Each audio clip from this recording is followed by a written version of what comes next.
नमस्कार सर्वांना.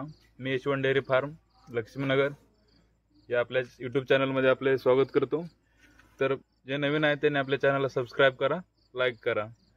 तर आज मी तुम्हाला सांगणार आहे की नोकरी असताना आमच्या घरात नोकरदार आमची वहिनी नोकरी असताना आम्ही व्यवसायाकडे का वळलो किंवा व्यवसायाकडे वळण्याचं कारण नेमकं काय होतं. तर सर्वात प्रथम मित्रांनो, मी CRPF मध्ये आहे. माझी वहिनी महाराष्ट्र पोलीस आहे. आमचे बंधुराज पण महाराष्ट्र सुरक्षा बलमध्ये नोकरी करत होता. तर नोकरीचं जीवन हे आम्ही लय जवळ अनुभवलंय. म्हणजे नोकरी आमच्या घरात असल्यामुळे आम्हाला माहित होतं की नोकरी घरात सगळ्यांना नोकरी असल्यावर किंवा घर सोडून राहणं काय असतं हे आम्हाला चांगलं माहित होतं.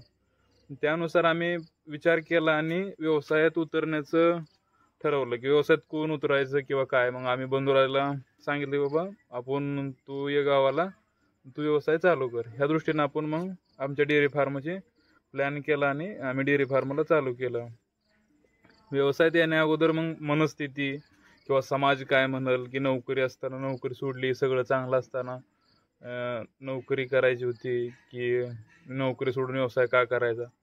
तर मित्रांनो, नोकरी करावं का व्यवसाय करावं ही प्रत्येकाचं वेगळं मत आहे. नोकरी का करावी, व्यवसायात उतरण्या अगोदर आमच्या मनाची आम्ही तयारी केली की व्यवसाय आपल्याला करायचा आहे किंवा घरात व्यवसाय आपण चालू करायचा. मग कुठला व्यवसाय चालू करायचा किंवा भरपूर व्यवसाय आहेत.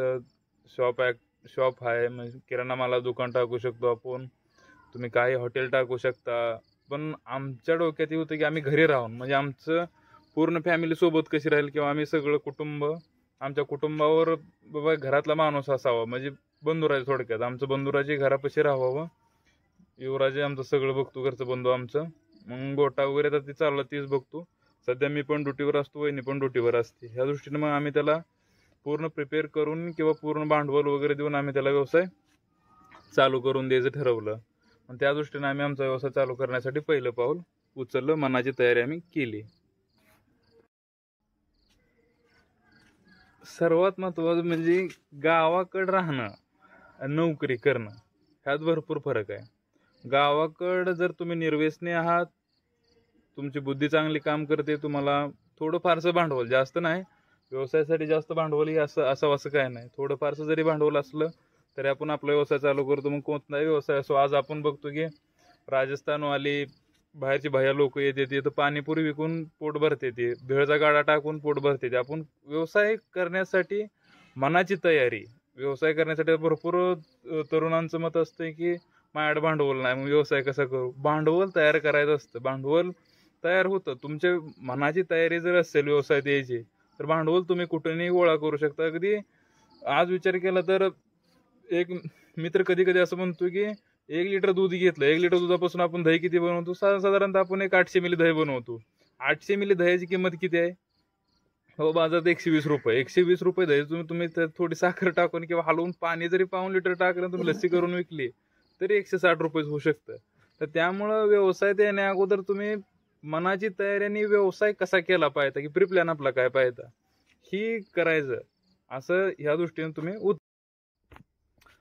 नोकरीमुळं आपलं घर, आपले नातेवाईक, आपलं पाहुणं, जिव्हाळा, प्रेम जे असतं ना ती कमी होतं, असं माझं म्हणणं आहे. की आपण 24 तास घरापाशी असतो, त्यानंतर आपण पाहुण्यामध्ये असल्यानंतर ही आपलं भावना वेगळ्या असते, तर त्यांच्यातलं आपुलकी प्रेमी वेगळं असतं. आणि आपण लांब राहतोय तर आपण तेवढ्या फॅमिलीसाठी आणि ह्यासाठी आपण टाइम बी देऊ शकत नाही आणि आपल्याकडे तेवढं प्रेम पण नाही. अगदी एवढं बिझी असतंय की आमच्या घरी आमचं लहान शंभू आहे, त्याला आम्ही कॉलवर बोलतो किंवा मग ती तिथं राहणार, आपण ड्युटी करणार, त्याच्यापासून दूर जाणार, त्याला कुणी तर सांभाळायचं. ह्या अशा गोष्टी होणे, आपण आपल्या फॅमिलीला टाइम द्यावा. ह्यासाठी मग आम्ही आमच्या व्यवसायाला सुरुवात केली की खास आपण फॅमिलीसाठी, रिलेटिव्हसाठी, गावासाठी, समाजासाठी आपण तिथं असावं. यासाठी आम्ही आमच्या व्यवसायाकडे उतरलो. व्यवसाय चालू करताना कसं निगेटिव्हिटी जास्त असते लोकांची की व्यवसाय का करताय, नोकरी करा, आपलं घर झालं, आपली पाहुणी झाली, सर्व आपल्याला सांगत असते की व्यवसायात काय येत आहे, सगळं चांगलं आहे, नोकरी आहे, जर पैसा येतोय, सरकारी नोकरदार असताना सरकारी पैसे व्यवसायाकडे का आला. तर प्रत्येकाचा विचार वेगळा आहे. जसं आमचा विचार वेगळा आहे, बाबा आम्हाला फॅमिली पाहिजे, आम्हाला आपुलकी पाहिजे, आम्हाला घर पाहिजे, आमचं घर एका जागेवर पाहिजे. असा आमचा विचार आहे. किंवा व्यवसायात ही फॅमिलीचा विचार सोडून व्यवसायात कसं तुम्ही अनलिमिटेड करू शकता. जसं आम्ही पहिल्यांदा आम्ही फार्म करायचं ठरवलं. फार्मासोबत परत आम्ही डोक्यात घेतलं की बाबा आपण मिल्क कलेक्शन सेंटर चालू करू शकतो. मिल्क कलेक्शन सेंटरसोबत आम्ही परत डोक्यात घेतलं की आम्ही गुरांचं फीड मधलं सोनाई, इंद्रनील, हिंदुस्तान हे आमच्याकडे फीड आहे ती, मग आम्ही ती पण विकू शकतो. मग ह्या दृष्टीने आम्ही ते चालू केलं की पूर्ण प्रिप्लॅन डोक्यात. आता प्रिप्लॅन आता थोडक्या दिवसात अजून एखादा व्यवसाय येण्यास किंवा ह्याला जोडून अजून आपल्याला काय करता येईल असं आमच्या डोक्यात चालू आहे. जसं आता आमच्या गोट्यातलं मशीनचं शेण उत्तम दर्जाचं असल्यामुळं त्यापासून आपण गांडूळ खत तयार करू शकतो. मग ती जोडधंदा झाला ना. मग ते व्यवसायाला आपण काय करू शकतो किंवा जोडधंदा कुठला देऊ शकतो, आपल्या विचारांना चालना कशी भेटू शकते हे व्यवसायामुळे कळतं. नोकरीत हे माणूस बांधून असतो. नोकरी म्हणजे माणसाची बुद्धी थांबवती. हे आतनं आपल्याला तरुण वयातनं उचलायचं, म्हातारपणापर्यंत नेऊन टाकायचं. ही नोकरी काम करते. त्यामुळं विचार करायचा, नोकरी करा. नोकरी करण्यासाठी काय हरकत नाही. तर भरपूर तरुणांकडे भांडवल नसतं, जमिनी नसते. त्या आमच्याकडे नव्हतं. आमचाही संघर्ष खूप मतलब 0 पासून वरपर्यंत असं चालू आहे. आताही तसंच आहे, पण चालू केलंय कुठंतरी आम्ही थोडंफारसं इतरांपेक्षा, इतर नोकरदारांपेक्षा पण वेगळं पाऊल उचलण्याचं ठरवलंय आम्ही की बाबा आपल्याला काय करता येईल, नोकरीसोबत अजून काय करता येईल. नोकरीमधनं पैसा येतो, भांडवल येतं, नोकरीत आलेला पैसा आता कुठं लावायचा, काय करायचं हे आपण ठरवलं पाहिजे. असं आम्ही चालू केलं. फक्त माहित असतं की घर सोडणं, फॅमिली सोडणं, आपल्या आईवडिलांना सोडणं, आपल्या बायकोला सोडणं, आपल्या भावांना सोडणं, आपल्या पूर्ण मित्रमंडळीला सोडून नोकरी करते ती ना, जी पुण्या मुंबईला जी 15-20 हजार नोकरी करते, त्या नाहीच राहा. कधी त्यांच्या सहवासात राहून जावा की बाबा आपल्याला वाटतं बाबा 15-20 हजारात नोकरी करतोय, पुण्यात राहतोय, मस्त राहायला रूम आहे, हे आहे. पण त्याला माहित असतं ना ते 12 तास ड्युटी करून आल्यानंतर 12 तासात ती किती काळजी असते पुढची. त्याला कधीतरी विचारा किंवा ते अनुभव मोठा आहे. लांबनं नोकरी बघणं आणि जवळनं नोकरी करणं ह्यातला फरक एक नोकरदार समजू शकतो. ही मी तुम्हाला सांगतोय बाबा, आम्ही नोकरी करतोय ते आम्ही अनुभवतोय. नोकरी वाईट म्हणत नाही मी, नोकरी करा जरूर, पण ती अनुभवा तेवढी मनाची तयारी पाहिजे. व्यवसाय करा, व्यवसायात कष्ट करायची तयारी पाहिजे. व्यवसायात भरपूर कष्ट आहे. मी सुट्टीला गेल्यानंतर मला माहित आहे की मी सकाळी 6ला उठलो तर आम्ही कोयतं घेऊन राहणार जातो. पहिला बाबा ती घास तोडायचा, ऊस तोडायचा, वैरण आणायची, कुट्टी करायची, ती गुरु धुवायला मदत करायची, दूध घालायचं. पण 10ला आमची कामं क्लोज झाल्यानंतर आम्ही काय करतो, हे 10 ते 3 आम्हाला काय काम आहे, 10 ते 3 आम्ही आमचं काम करू शकतो, आमच्या फॅमिलीला वेळ देऊ शकतो ना.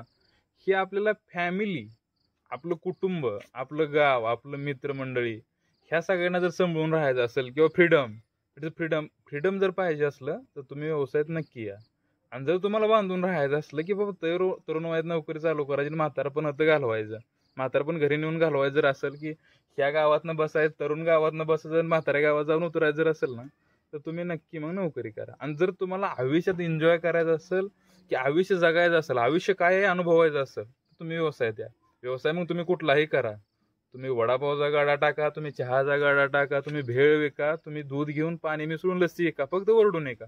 व्यवसायात जाहिरातबाजी करता आली पाहिजे, ओरडता आलं पाहिजे, कारण तुमचा मस्त माल क्वालिटी आहे. पण तुम्ही जर शांत आहात तर तुमच्या मालाला किंमत नाही किंवा तुमच्या मालाला गिराईक नाही. पण ओरडून जर विकाल तर 100% तुम्ही यशस्वी असाल. तर मित्रांनो, मी सांगितलेलं कसं वाटलं तुम्हाला की व्यवसाय आणि नोकरी ह्यातला फरक की तुम्हाला कसा वाटला तुम्ही नक्की सांगा. आजचा आपला युट्यूब चॅनलवर दुसरा व्हिडिओ आहे. आपण असेच भरपूर माहिती देत जाऊ की नोकरी असताना आम्ही व्यवसायाकडे का वळलो, प्लस आम्ही नोकरी न सोडताही व्यवसायाकडे कसं वळलो, आणि आमचा व्यवसाय आता कसा चालू आहे, गोट्यात काय चालू असतं, दिवसभर आमचं नियोजन काय असतं, मी तुम्हाला नक्की सांगत आहे. रोज तुम्हाला अपडेटमध्ये माहिती देत जाईल. माझ्या चॅनलला सबस्क्राईब करा. थँक्यू.